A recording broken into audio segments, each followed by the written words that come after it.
Good evening. Today's session is more for those who are new to spiritual. So, we are doing a subject, people, those who have entered the world of spiritual, and what is it that they should expect in their practices and how they can go about their life or trying to learn on spiritual. So the question is, what should a new aspirant in spiritual practice? So what are the things that he is supposed to do? So let us start at the beginning. Spirituality is a very rare form of disease that comes about in a person's life. I am calling it a disease is because suddenly out of the blue it strikes you, just like this virus. And then you want to know more about spiritual. So what happens? A person who is new to spiritual seeks out different methods of trying to learn the path. The easiest thing for a person to do is read all the bestsellers. They go and read whatever bestsellers, the Time bestseller, this bestseller, that bestseller. They will take the top 5-10 books and they will say, okay, I'm going to study spirituality. But let me assure you, there is nothing in those books.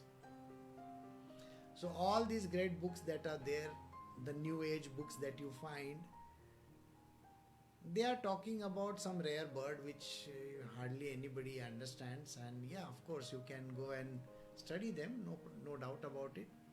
It is just like, reading psychology or maybe astronomy by, opening a book.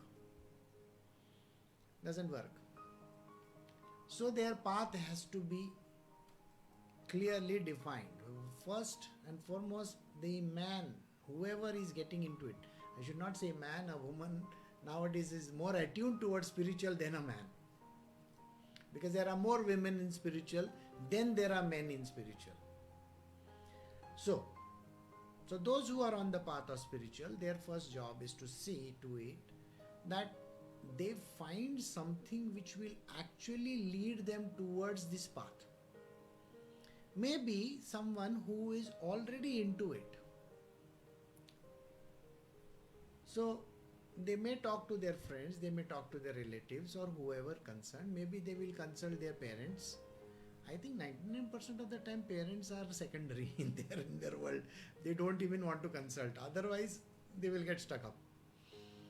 So they may consult somebody and then they may try to search for answers on the easiest medium available to us called Google. So search on the Google for question and answers. Another important place to go to is Quora. So Quora is a very nice platform. So everybody goes to Quora. They want to know a lot. In olden times, there was Yahoo Q&A and many others. Answer Bag and I don't know, answers.com and all those. I don't know where those websites are nowadays. But if you really want the answers, you have to go and search for it. Sometimes they pick up spiritual texts. And especially there are organizations where they are given to understand that if you pay some big amount of money, then you can join that group and then you will get free books and then you will get this and then you will get that. And yes, of course, there is a way. So different methods, different things to be done. Let me first tell you right at the beginning, at the outset, spirituality is a subject that is a very refined subject which cannot be given in the form of books. Spiritual cannot be taught to anybody by reading this kind of books that are there. The new age books or whatever, they don't give you anything about spiritual. Then there are courses which you can find on the internet. The whole internet is full of courses. You join this 10 days class, you join the 20 days class, you join this 1 month. Okay, you can do it online also, and you can go and join those people over there. You have to pay a lot of money for that. But they are trying to sell you some classes. They are not trying to sell you spirituality. I can guarantee you this much, there is no spiritual in those classes. They are teaching you yoga or some kind of a meditative technique. That's it. Beyond that, there is no spiritual. If you ask the person who is giving you the class, have you seen God? That person will say no. And if you ask the Babaji who is conducting the class also whether he has seen God, his answer is also going to be no, or he may lie through his teeth.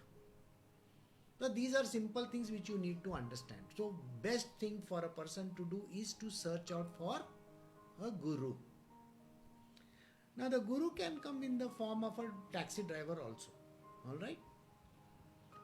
It doesn't really matter how the guru is dressed or what he is doing. Some people wanted to know whether they can go to the Himalayas and find a guru over there. Actually, if you go to the Himalayas, carry a camera with you, a very nice Nikon or Canon or some such fancy camera you carry with you, and you meet these Babajis and you say, can I take a picture of yours? And if the person says, okay, you can take my picture, 100 rupees. Then you know very well where they come from. Then I'm sure you don't have to bother your head about whether he is really a saint or what. If somebody is going to charge you for whatever they are doing, then it is not worth it. The knowledge on spiritual has to be actually coming to you free, because the spirit itself is free. All the past masters, whoever the masters have been in spiritual domain, nobody took any money from anybody. Ramakrishna Paramahansa never collected any fees. No. Sai Baba's, Ramana Maharashi's, Mirabai's, or whomsoever that you want, Tukaram Maharaj or Eknath Maharaj, all these people who are great sages and saints, they never said you got to pay a fee. They never said you got to join some classes. None of these people ever said that you please join a class. Why? Because there are no classes to be given. There is no peddling of any classes over there. A guru has to be accepted the way he is. And the guru doesn't normally say that this is a way in which I am going to teach. There is no fixed classes. No. That is a modern concept. The modern concept of classroom type of a training and practical demonstration, and then you go into all those things. That is a modern methodology. I can assure you spiritual is an old subject. A very, very old subject. And none of the great masters, including Sandipani or Vashishta Muni or Vishwamitra or whoever, never had a fixed curriculum. They never said that you have to start this, in the morning you have to do pranayama, and then you have to do yogasana, and then you have to go do and this and that. No. Nothing like that. There was a routine in an ashram. They used to have ashrams in the past, and there was a certain routine that was set in the ashram. And you got to follow these ashram rules, regulations, the way the routines were done. And these routines were very, very, very fixed in the sense that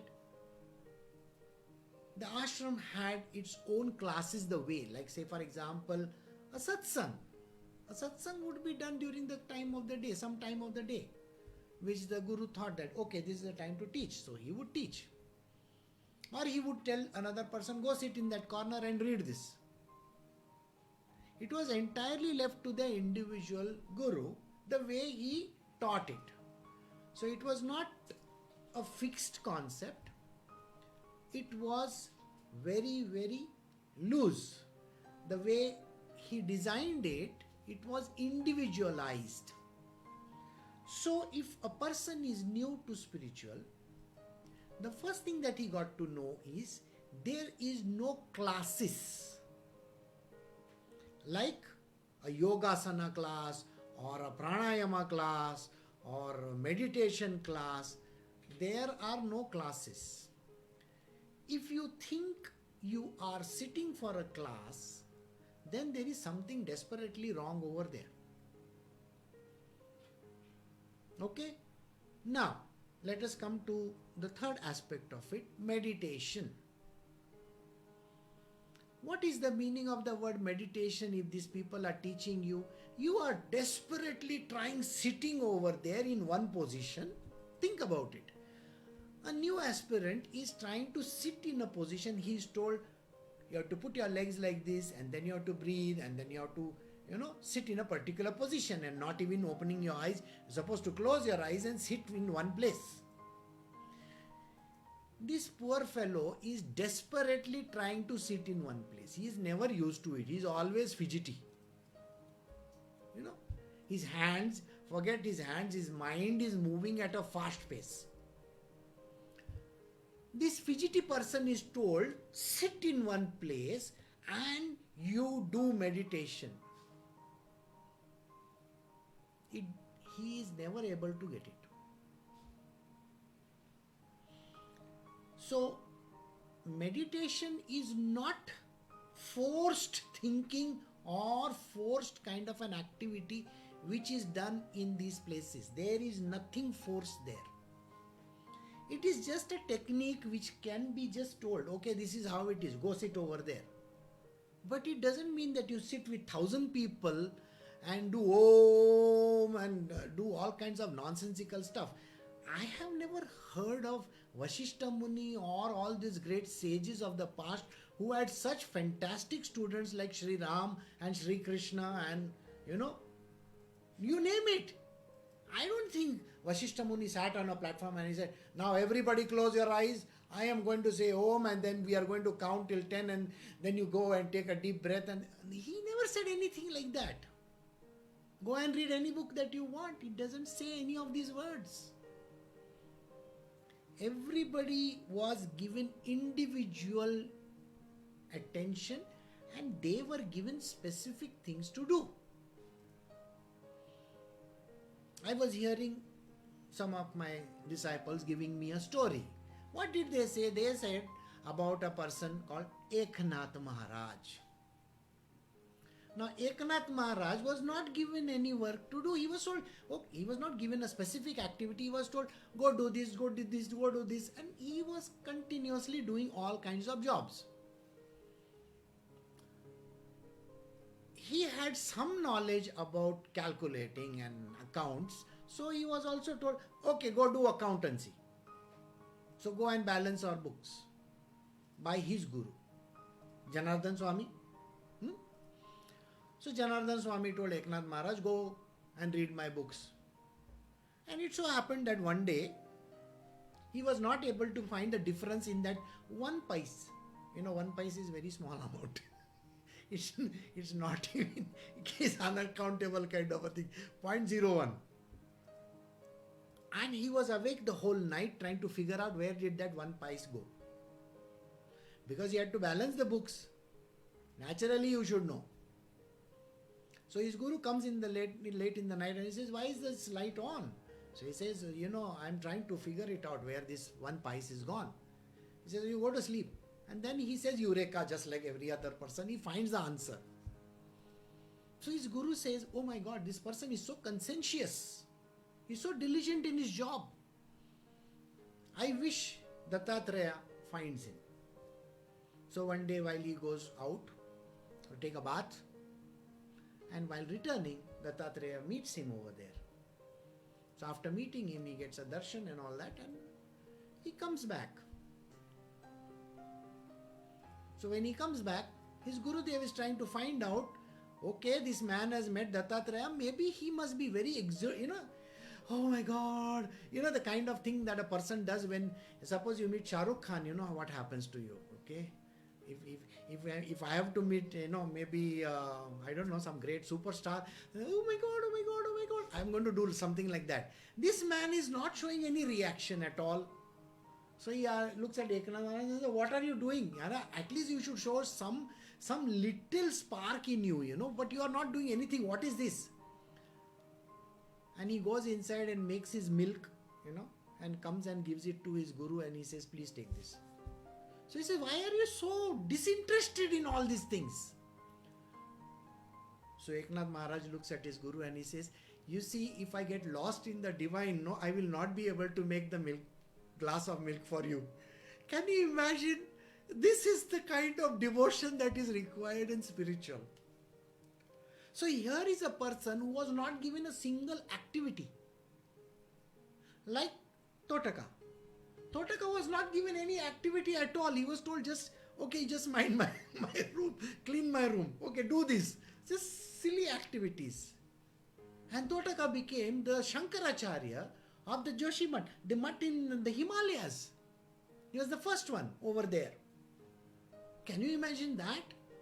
So does it mean that he was sitting over there, sitting in some yogasana position like all these people, they teach you and saying, oh, and then he became some Adi Shankaracharya? I mean, come on, that is nonsense. Eknath Maharaj became great because he was doing seva of his guru.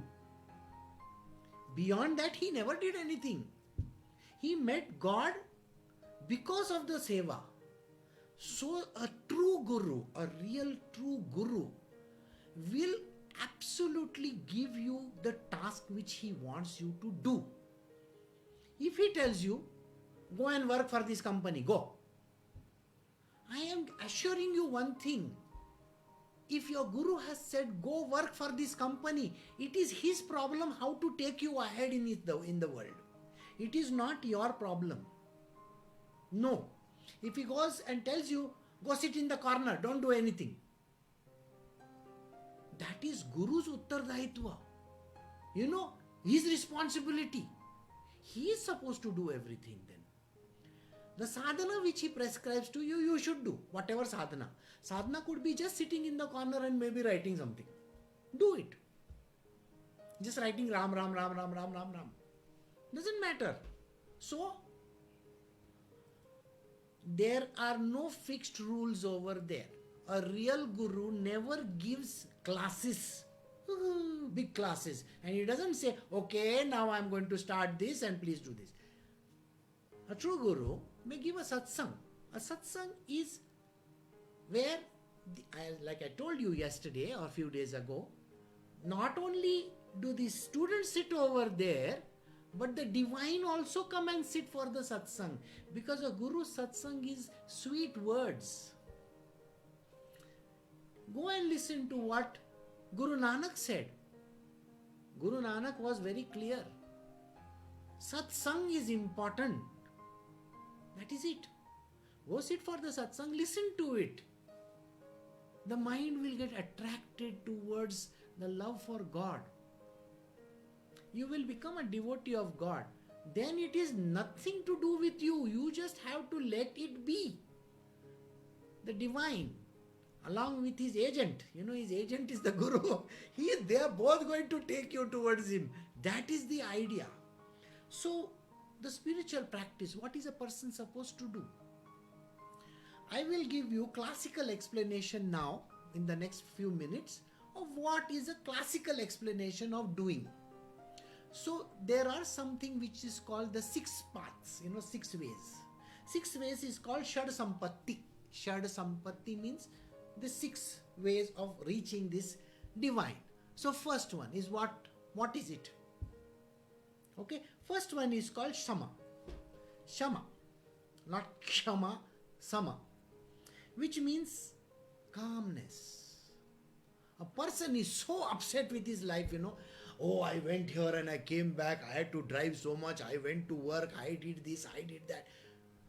Even if they climb the stairs, they are doing like this. Calm. Have that peace in you. You don't have to be excited, oh, I'm going to do this. No need. Can you just be a little calm? It means your inner being has to be controlled. Whatever that thing which is going bum, bum, bum, bum, bum all the time, adrenaline flow that is going on, that adrenaline needs to be calmed. Okay? That is the first word. So in the 6, this is the first. Second one is Dhamma. Dhamma means what? You got to control all your senses. You see, you keep on doing like this, like this, like this, like this. Your eyes are going all over the town. You want to know everything that is going on. Behind closed doors, what is happening? I want to know. What is there to know? There's nothing to know. Got it? What are they going to do? What is a person doing behind closed doors? Why do you want to know? It's the same thing you are going to do. Okay? There's nothing great about it. Alright? So, what is the thing that you wish to know? Conspiracy theories? Oh, they are conspiring. Who cares? Are you such a great person that people are going to conspire against you? I mean, just think of yourself. Are you some president of some great country that they are going to overthrow you? There is nothing in you. Absolutely zero. You are a spiritual aspirant. Who wants to take your place? If you think that somebody in your world is going to take your place, you are mistaken absolutely. People want to run away from spirituality. They don't want to take your place. On the contrary, if you are a young man or a woman, your parents are going to say, don't get into this nonsensical thing. You know why? You please focus in your life, go and earn your living, be happy, get married, settle down, have kids, have bank balances. This is what parents do. So you think somebody is going to be jealous of you? Who cares? Nobody cares for you. So the second word, Dhamma. Control your senses. You don't have to go out in the world trying to find out things. Why? Not important at all. What is going to happen if you find out? Let us say you have eaten rasgulla today. Okay? You think you want to go and stick your neck in that rasgulla ka dabba or something like that? There's no use. One rasgulla is more than enough. Maybe 2. Beyond that, you will get diabetes. So don't get into all these kind of things because it's of no use. Alright? So the third one is called Uparati. Cessation of external organs or restraining, abandoning external kind of work or thinking. Means what? We are doing unnecessary, things which we are not even supposed to do. We have a phone. Full day, some message is coming and going, coming and going, coming and going. For what? And the phone goes ting, ting, ting, ting, ting, ting, ting, ting, ting, ting, full day. What is the point? That nonsensical work that particular phone has nothing to do. Are you so important that people, even the president has to reach you? If you are dead, you are dead, as period. Somebody will tell your parents or your relatives you are dead. What are you doing? Where are you? How are things going on? What is happening in Bangalore? What is happening in Delhi? What is this? What is that? Unnecessary, we get involved in things which have no value. These things which you give so much value to is a mind talk. What must be thinking about me? They must be thinking that I have done this, I have gone over there. Somebody must be worried. Who cares a damn whether you are worried or not worried? Yes, if you have not paid the rent, then that fellow is definitely going to be worried because he is going to wonder, this fellow has not paid me rent for the last 3-4 months. I got to catch him. Alright? Like in Shah Rukh's case, I just now said Shah Rukh Khan's case. Shah Rukh Khan's case, that fellow was literally waiting in the night to catch hold of him. But he would come late in the night. In the earlier days, circus and all those things. He would come after the whole world had slept. He would come. And then he would go early in the morning so that nobody would catch him. So it is like that. In the film industry, and wherever you are nowadays in the television what do people do? They go to places like Mumbai and all these places where they shoot. Most of them don't have any money. Okay? So they will go for shoots and they will say, chai leke aana, get some tea, I want some biscuits, I want this, I want that. They keep on going and eating over there. Because poor fellows really don't have any money. So you got to understand. Why get upset about it? So that is the third one. It's called Uparati, cessation of external organs. External organs like your eyes keep on. Don't bother your head about it, okay? Titiksha, you should be able to endure. Your tolerance level has to go up. See, you can't keep your eyes open. Your tolerance level has to go up. I am telling everybody, okay? Most of you have closed the windows and all. So you keep your eyes open and listen to it. See, most of the people go to sleep in my satsangs, okay? What do? They think, oh, Guruji is singing one lullaby, it will go to sleep. This is a very time, 1 hour of sleep time. So this is an endurance test for you. How to keep awake in a satsang. So I hope you understood. That's the next word, which is called Titiksha. Then the next one is called Shraddha, faith in the Guru. I have given an entire explanation about the Guru and how he teaches. You got to have faith. Even if he tells you, go make sambar for me. Don't worry. You will get knowledge. At least making sambar is the knowledge you will get. But you have to understand, the Guru's way of teaching is really very unique. He won't even tell you how he teaches. Okay? Don't bother. Just have faith in him. A real Guru. You got to have faith in him and say, okay, Guruji, whatever you say, I will do. Okay? So say, go sleep over there. During my satsang, you can go to sleep. Oh, that is the greatest thing you don't know. There were people who actually slept when the satsang was going on, whereas Ramakrishna Paramahansa was concerned. Surendra. Okay, Surendra was sleeping behind. And then there was another person who never understood a word of it. Adbhutananda, his name was Latu Maharaj. Latu Maharaj says, I don't know what these people are talking because I don't even understand their language. And yet he would sit over there, sometimes he would sleep. Okay, while sitting over there, he would be asleep. But when the night time came, he was awake. He attended to every small need of Ramakrishna Paramahansa. Even if there was water needed, even if he had to go out, he carried the lantern, he took him to that pine grove where he might have to go for his, So this is the way. So faith in the Guru is the next word. And the last one is called Mumukshatva, which means knowledge. The knowledge which removes the misery from your life.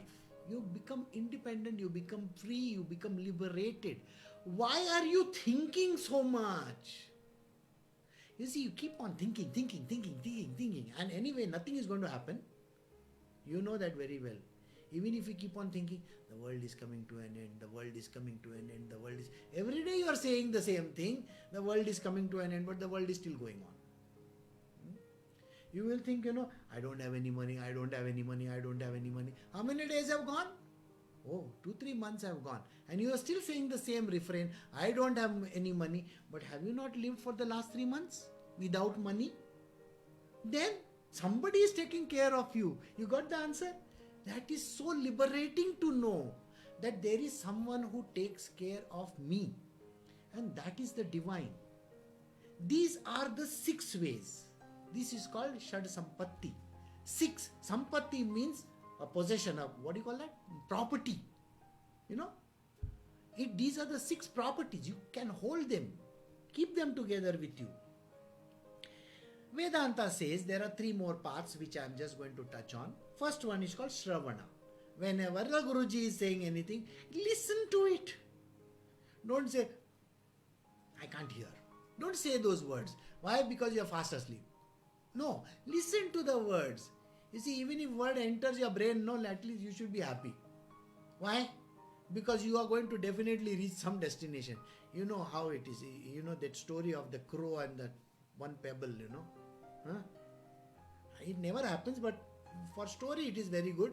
There is a water at the end of a pot, and the crow comes with one pebble and puts it there, and then another, and then another, and then another. So the water starts rising. And then he drinks the water. So it's like that. Maybe you are putting one pebble, one word. One word.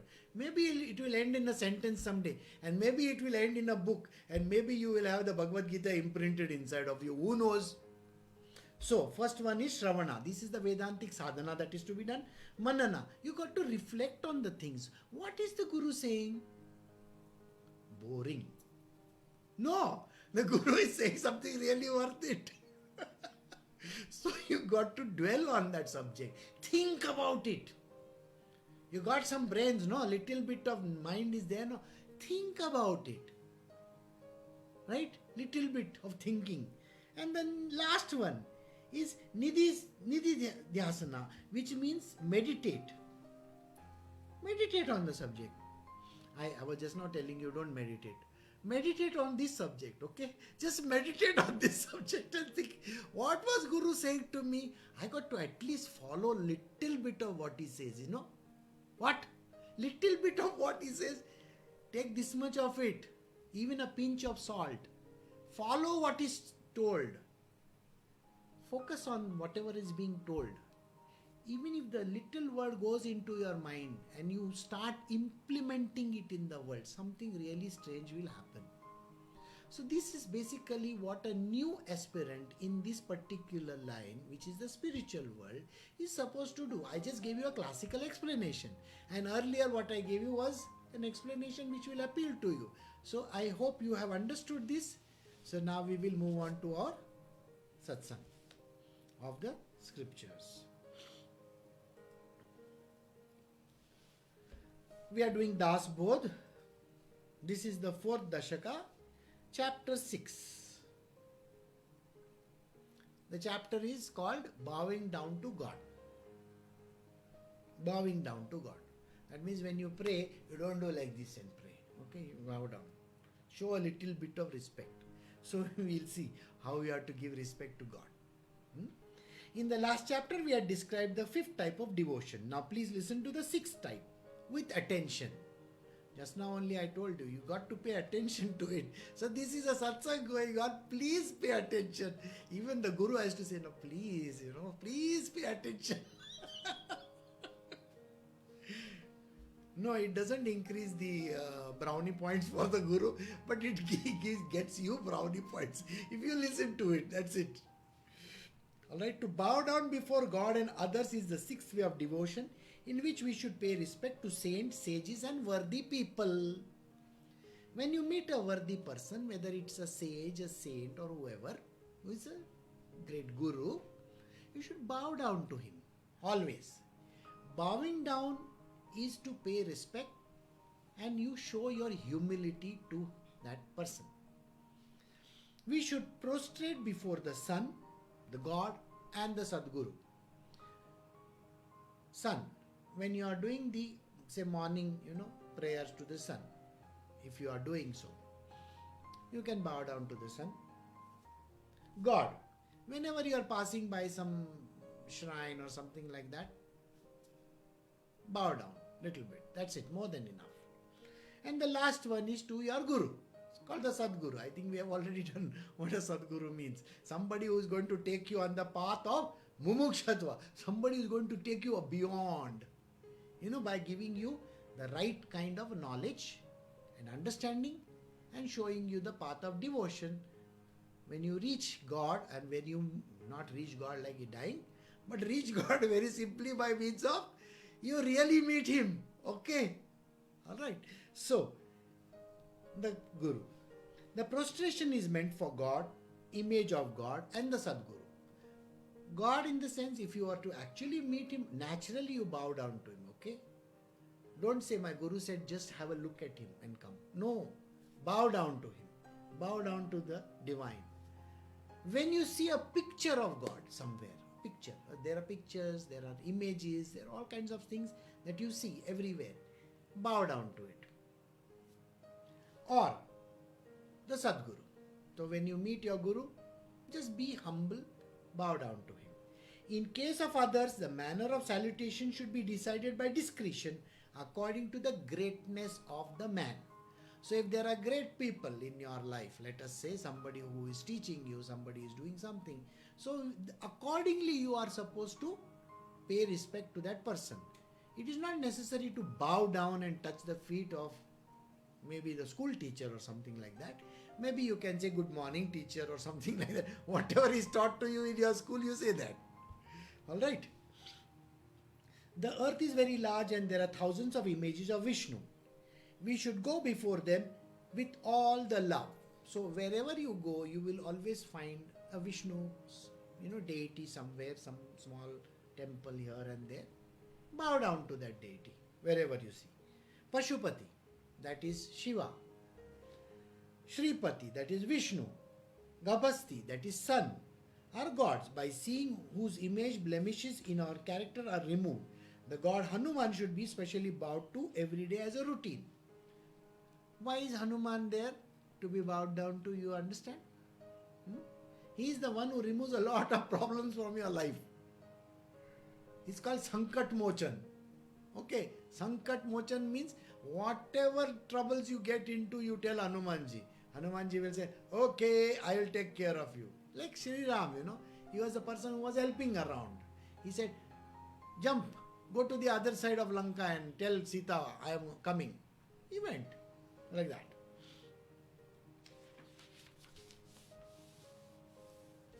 Devotees, men of knowledge, desireless persons, highly experienced sages, yogis, monks, and such worthy persons should be approached and we should bow down to them. If there are devotees of the Lord, devotees are great beings. They are basically Nitya Siddhas or Jivan Muks, or they may be what we call as, Bodhisattvas in this world. So if you meet some of these people, venerable saints as they call them in English, if you see a venerable saint, please bow down to him. Okay? Doesn't matter. He may be a bald guy also. Alright? And he may come and ask you for money. If you have money, give him. Do you get the point? If you see a holy man, bow down to him. That is what he means. Men of knowledge. Naturally, when you meet men of knowledge. Desireless person. If there is a desireless person, do you know any desireless person? Or you know only the people who have desires in their life? I think that is the second one is more true. Everybody has desires. So you have nobody to bow down to, you should be sure. Highly experienced sages, of course.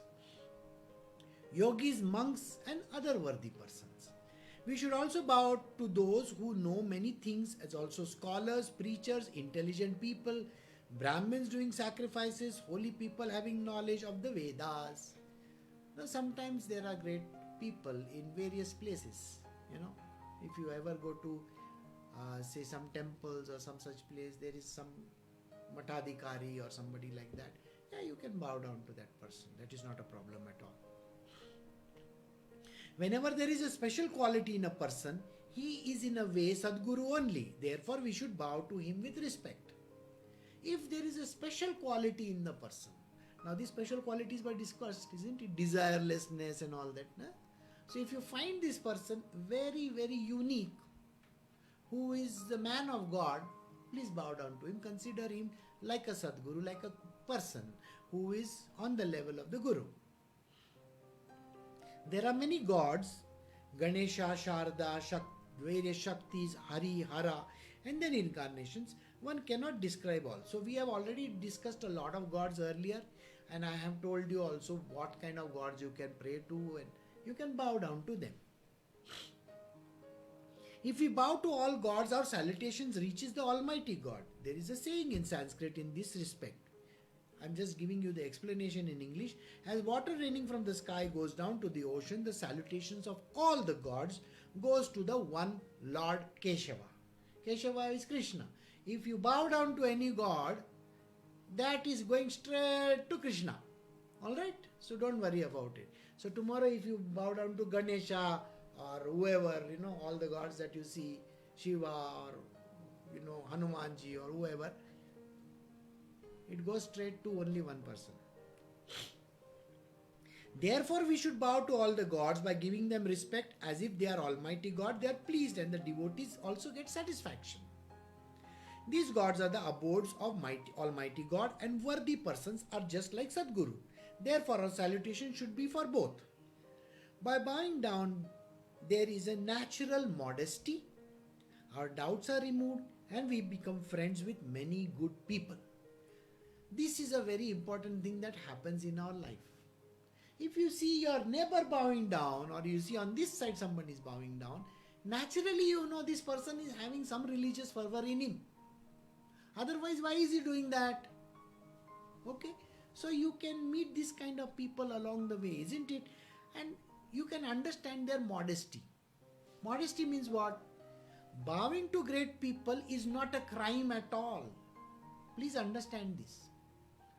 You have to bow down to people for a very, very simple reason.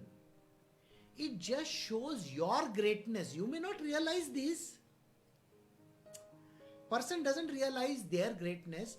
They say that, why should I bow down to this person? That is the ego talking. But when you touch the feet of great people, it shows your modesty, it shows your humility, your humbleness, the greatness that you have in you, and the place that you come from. And it is but natural that you are definitely from a very higher dimension. That is the reason why you are doing all these things. There is no ego involved in that.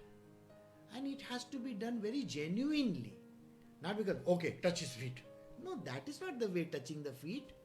You have to feel from inside and you have to touch the feet of that person. Then bowing down to such a great person really enhances your own spiritual will. Alright?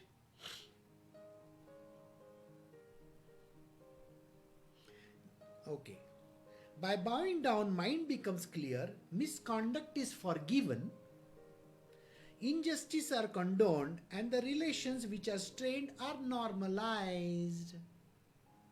So what happens if you bow down to a person? You know what happens?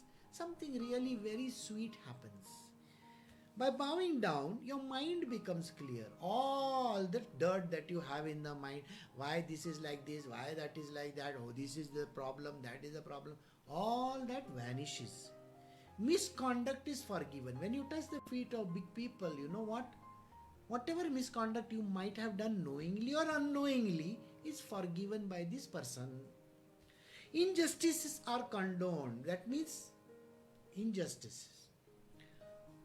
Relations which were strained are normalized. Relations become normal. The person, both the people feel nice about it. That is why bowing down to the person is important. By bowing down, the kindness gets an upsurge. By bowing down, atmosphere becomes more pleasant. And the disciples who bow down get blessings of the Sadguru.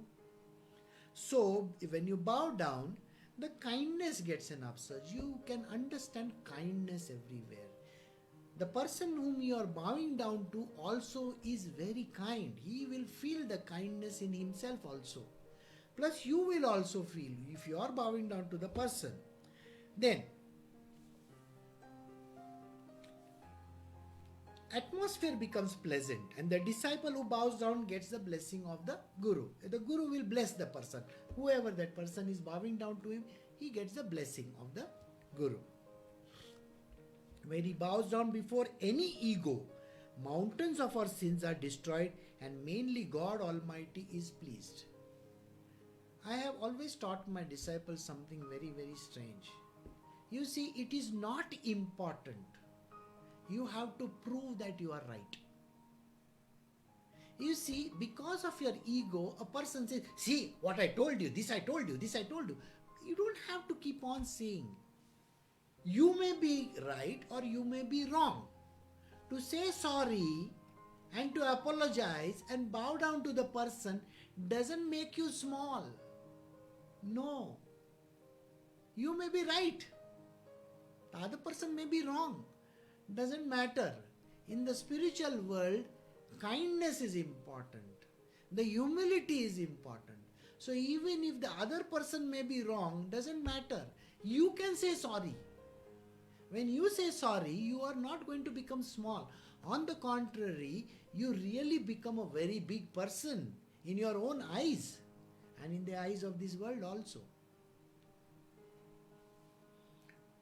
So, when we bow down without any ego, mountains of our sins are destroyed and mainly God is pleased. By bowing down, the sinner becomes pure. By bowing down to saints, the birth and the death chain is also avoided. When we bow down to great saints and sages, there is a way in which their blessings will come to you, and you will definitely can avoid this cycle of birth and death. Suppose somebody does something wrong and prostrates himself. The respectable person should forgive him. This is one thing which people don't do. People don't forgive. They think that it is, I have forgiven, you see. No. Forgiveness has to be expressed, and you have to understand forgiveness. And you can see that the person is coming and saying sorry to you, is bowing down to you. You should learn to forgive a person. When you forgive a person, even if they are wrong, please understand these words are very important. Even if they are wrong, you really transcend on the spiritual path. A very beautiful example is of Jesus Christ. You see, everybody put him on the cross, right? His own disciples were responsible for it. The Romans were responsible for it. The Jews were responsible for it. And they put him on the cross. Who was wrong in this case? Everybody was wrong. He was right. But when he looked up to his Father in heaven, he said, forgive them, for they know not what they are doing. Doesn't it show his greatness? This is a truth we got to know. Forgiving is very, very important. So always forgive. It doesn't matter who is right or who is wrong. Don't worry. Bowing down to someone doesn't make you small at all. Therefore, there is no other way for the aspirant than salutation. By bowing down to the person's mind becomes pure and good. When you bow down to a person, when you salute a person, when you touch their feet, what happens to your mind? Your mind starts becoming purer. For bowing down, no money is required. There is so not much trouble to the body, nor any outside instruments are required. You don't have to have money, or you don't have to have any of those things with you for bowing down. You just have to bow down. That's it. That is the simplest thing that a person can do. There is nothing as easy as bowing down, but that should be with total faith. Why should we take all the trouble of performing various rituals, etc.? Bowing down in reverence is enough. When you bow down with faith, the absolute faith, when you bow down, when you touch the feet and you have absolute faith in the Sadguru, the divine person, what happens to you? You get spiritual plus points. You should know this. Why do we take all the trouble for performing various rituals, etc.? When we perform various rituals, suppose we are doing some kind of a puja part or something like that, isn't that the time when you also do your namaskar and you bow down to God? It is important to do that. It's because of that. Because bowing down in reverence is enough. When a disciple prostrates with all the devotion, the sage to whom he bows down has to take all his responsibility. Then he guides the disciple on the easy path towards proper goal. This is exactly what I said in my Q&A. You know what I said? When you have absolute faith and you bow down to the Guru, it is Guru who is supposed to take charge of you. Then he will show you the proper goal. The proper goal can only be shown 1:1. It cannot be shown in a general play. Everybody doesn't have the same goal. Let me tell you this much. It's individualized goal, and the goal has to be reached in a specific manner, which only the Sadguru understands and knows very clearly which way and which path you have to take. Alright? So if your Sadguru says that you go do your job and do this and then you come to me later on, perfect. Absolutely perfect. Listen to him. You will become spiritually perfect. Therefore, the best means of spiritual practice is salutation, by which the seniors become very kind. Thus, I have told you about the sixth type of devotion. Thus, in the fourth Dashaka of Das Bodh, in the dialogue between the Guru and the disciple, the sixth chapter by name, Bowing Down to God, is completed here. So, today we have completed slightly ahead of our regular time, and I think it's good for you all. So, take care, have a great weekend. Those who wish to join for Saturday, Sunday satsangs early morning 6:30, please do join for the Uddhav Gita satsang. And I will see you all on Monday for the Q&A session. Okay? Take care. Have a very great weekend. Bye.